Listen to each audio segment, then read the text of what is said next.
Hello one and one. இன்னைக்கு நம்ம பார்க்க போற படம், நம்ம ஊர் தியேட்டர்ல வெளியான சக்தி திருமுருகன் மூவி தான் எப்படி இருக்குன்னு பார்க்க போறோம். நம்ம ஹீரோ தலைமை செயலகத்துல வேலை செய்றாரு. கருப்பு பணத்த வெள்ளையா மாத்துறது அப்படின்னு பல வேலைய லஞ்சமா வாங்கிட்டு செய்றாரு. இப்படி சின்ன சின்ன வேலை செய்யும்போது 800 கோடி மதிப்புள்ள நிலத்த ஜப்பான் கம்பெனிக்கு விக்கிறதுக்காக நம்ம ஹீரோவ தேடி ஹெல்ப் கேட்டு வராங்க. அதுக்கப்புறம் என்னாச்சு அப்படிங்கிறது தான் இந்த படத்தோட மொத்த கதையே.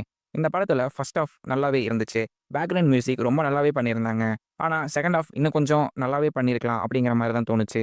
படத்தோட ஸ்க்ரீன் பிளே பல இடத்துல கண்டுபிடிக்கிற மாரி தான் இருந்துச்சு. படம் கொஞ்சம் லென்த்தா போற மாரி ஃபீல் ஆச்சு. இந்த காலகட்டத்துக்கு ஏத்த மாரி தான் சில விஷயத்த இந்த படத்துல குடுத்துருக்காங்க. கிளைமாக்ஸ் இன்னும் கொஞ்சம் பெட்டரா இருந்திருக்கலாம் அப்படிங்கிற மாரி எனக்கு ஃபீல் ஆச்சு. இந்த படம் எல்லாருக்கும் பிடிக்குமான்னு தெரியல. மொத்தத்துல இந்த படம் எப்படி இருக்குன்னா, அதுக்கு முன்னாடி நம்ம சேனல சப்ஸ்கிரைப் பண்ணிக்கங்க. அப்பதான் ஒவ்வொரு மூவியோட ரிவ்யூவும் உங்ககிட்ட 1 மினிட்ல கொண்டு வந்து என்னால சேர்க்க முடியும். சில குறைகள் இருந்தாலும் படம் நல்லா தான் இருந்துச்சு. உங்களுக்கு டைம் இருந்தா இந்த படத்த ட்ரை பண்ணி பாருங்க. இந்த படத்துக்கு நம்மளோட ரேட்டிங் 5க்கு 3.5 குடுக்கலாம். Thank you.